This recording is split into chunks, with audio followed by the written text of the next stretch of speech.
Pocket खर्च के लिए जब पैसे की जरूरत पड़ती थी तो क्या कभी मांगे आपसे?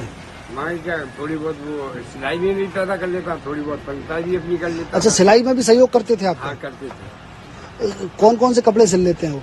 ये अपने इको पीको करते रहते थे। अच्छा, पीको, छोटा मोटा काम। हाँ। और पांडित कार्य में क्या क्या करते थे? वो अपनी ये छोटी मोटी मकान कथा है और सत्यनारायण की है और हवन वगैरह है और ये पांडित कार्य भी आता था? हाँ आता था।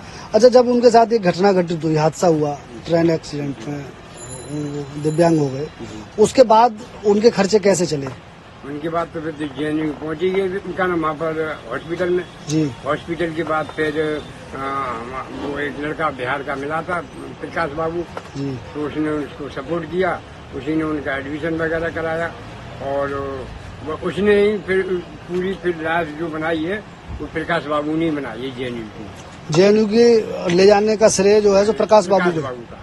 अच्छा, कभी सूरज ने ऐसा महसूस किया कि वो बहुत रिच फैमिली को बिलोंग नहीं करते हैं, तो मोरल डाउन रहा हो या कभी मन कचोटा हो? नहीं, कभी नहीं। उसका कभी इतना सा रंग भंग हो गए, लेकिन उसने कभी मतलब हम ही बुरो लगा तो मतलब हमारे बच्चे का चाल है, लेकिन उसने कहा आप कभी घबराने की जरूरत नहीं है, अभी तो ये 3 उंगली काफी है, उसने यही इशारा हमेशा दिया और आप कभी चिंता करने की जरूरत नहीं है। अच्छा, सूरज ने क्षेत्र में ऐसा नाम रोशन किया है, देश के लोगों के लिए एक मॉडल बना है कि हाथ पैर होना जरूरी नहीं है कामयाबी के लिए, तो आप क्या कहना चाहते हैं देश के लोगों के लिए? हम ये कहना चाहते हैं, जब ऐसा बच्चा इस मुकाम पे पहुंच सकता है तो और बच्चे भी तो इससे ज्यादा मुकाम पे पहुंचना चाहना चाहिए ऐसे और जाते भी है, इसलिए हमें इसी बात की खुशी है कि इन बच्चों के माँ बाप की ऐसे गर्व से बच्चा पैदा हो जो कि इस देश में नाम ले। सूरज ने पुत्र के रूप में जन्म लिया आपके यहाँ, आप पिता हैं है? आप सूरज के पिता हैं जी? हाँ। गर्भ से छाती चौड़ी है जी हाँ है। क्या कहना चाहते हैं सूरज जैसे लाल के लिए?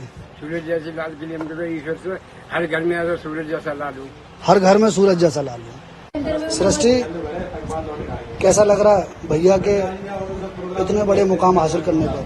मुझे काफी अच्छा फील हो रहा है, उन्होंने इतने अच्छे से यूपीएससी क्रैक किया है, काफी अच्छा फील हो रहा है। ऐसा लगता था कि भैया एक ही बार में यूपीएससी क्रैक कर देगा? बिल्कुल, उनका कॉन्फिडेंस इतना अच्छा था, उन्होंने स्टार्टिंग में ही बोल रखा था कि मैं यूपीएससी क्रैक करके ही रहूंगा, उनका कॉन्फिडेंस था। उनका कॉन्फिडेंस था? अच्छा, आप लोगों को जब वो पढ़ाते होंगे, घर पे आते होंगे, तो क्या कहते थे आपसे? हमें भी यही मोटिवेट करते थे कि काफी अच्छे से मेहनत करो, अपने पापा का नाम रोशन करो, काफी अच्छे से अच्छी प्रिपरेशन करो, इससे अच्छे मुकाम पर पहुंच सको। भैया का एक्सीडेंट हो गया था, उस दौरान भैया एक मोबाइल कंपनी में नौकरी करता था। यस। तो उसके बाद आप लोगों को लगा ऐसा कि भैया का जो विश्वास है वो पूरा होगा, उसका जो भरोसा है कि वो एक बड़े मुकाम पर जाना चाहता है, आप लोगों को क्या लग रहा था कि ये कर पाएगा या नहीं? एक्सीडेंट के बाद तो मुझे बिल्कुल कंफर्मली लग ही रहा था कि भैया इस मुकाम पर पहुंच ही जाएंगे। एक्सीडेंट के बाद लग रहा था? हाँ। ऐसा क्यों, क्या लगा कि कुछ एक्स्ट्रा दिखा भैया में एक्सीडेंट के बाद आपको? एक्सीडेंट के बाद उनके अंदर जो कॉन्फिडेंस आया काफी स्ट्रॉन्ग, मतलब वो कुछ अलग ही था? कुछ अलग ही था। भैया के साथ के जो और लोग होंगे यहाँ जो पढ़ रहे, साथ में पढ़ाई की है, कोई इस मुकाम पे पहुंचा साथ वाला कभी? नहीं, केवल भैया पहुंचा। यस। भैया के बारे में लोग उस समय तरह तरह की बात करते होंगे कि अरे ठीक है, कैसी बातें करते थे लोग? हाँ, बेचारा, उसके हाथ नहीं है, पैर नहीं है, कैसे जिएगा, आई मीन्स इससे बेटर है, आई मीन्स इस टाइप से लाइफ स्पेंड होगी इनकी। उसी के अकॉर्डिंग भैया का जो कॉन्फिडेंस हुआ यूपीएससी क्रैक के लिए। क्या कहना चाहते हो भैया के लिए? मैं यही बोलूंगी कि काफी अच्छा उन्होंने किया है। आपको बहन होते हुए कैसा लग रहा है? मुझे काफी अच्छा फील हो रहा है। माताजी, आज बड़ा खुशी का दिन है आपके लिए, क्या कुछ कहना चाहती हैं आप सूरज के लिए इस मौके पर? मैं यही कहना चाहते हैं कि सूरज ने बहुत संघर्ष किया है और एक उसको नई जिंदगी मिली। उसके बाद उसने अपना नाम रोशन करके और हम लोगों का नाम भी काफी ऊंचाइयों तक उठाया। कितनी आयु हो गई सूरज की अभी? कितने वर्ष का हो गया? 27 साल का है करीब। 27 वर्ष का। तो तकरीबन 4-5 वर्ष का रहा होगा तब स्कूल जाना शुरू किया होगा। नन्हे नन्हे हाथ पैर वाले सूरज को जब तैयार करके आप भेजती थी तब सूरज क्या कहता था? यही कहता था कि बड़े होकर मैं कुछ करूंगा। फिर सूरज की जिंदगी कैसे कैसे चली? कहाँ पर पढ़ाई हुई उसकी बचपन में? शुरू में तो यही कुरावली पढ़ा है जी। 8 तक। फिर उसके बाद में 4 साल मैनपुरी पढ़ा। फिर उसके बाद में JNU। इंटर के बाद में तो उसके साथ यह हादसा हो गया था, एक्सीडेंट वगैरह। उसके बाद फिर JNU में ही तैयारी की है 5 साल से, और BA किया है रसीम वर्षा से, और MA चल रहा है, आखिरी सेमेस्टर है, ये भी कंप्लीट हो जाएगा। और इधर ये तैयारी भी। क्या कहना चाहती हैं, जैसा लाल आपने जना है ऐसा देश की और माओं के लिए क्या संदेश देना चाहती हैं? क्या कहें, यही कहते हैं भाई, हर बच्चे मेहनत करें और तरक्की करें, और जिसके हौसले बुलंद होते हैं तो तरक्की कामयाबी अपने आप करें। हौसले बुलंद थे उसके? जी। कैसे लगा आपको कि उसके हौसले इस स्तर तक बुलंद हैं कि वो अर्थहीन स्थिति में पहुंचने के बाद भी खुद को स्थापित करेगा? कैसे लगा? मुझे ऐसे लगा कि शुरू में तो वो कहता ही था, तब तो हम लोग ये समझ लेते थे कि जैसे ये बच्चा है, खेल खेल में कह रहा है। लेकिन एक्सीडेंट के बाद में भी उसने कभी हिम्मत नहीं हारी, और जैसे वो ICU से निकल के आया तब भी हम लोगों को ही हौसला दिया उसने, आप परेशान मत हो, बहुत पैसा कमाऊंगा, बहुत बड़ा आदमी बनूंगा। अब ऐसा भी सूरज ने बताया कि कोई डॉक्टर थे वहाँ एम्स में, उनने बड़ी हिम्मत दी सूरज को। डॉक्टर अच्छांश गुप्ता कोई थे। हाँ, क्या था उनका, क्या बताया? वो JNU से संपर्क रखते थे जी।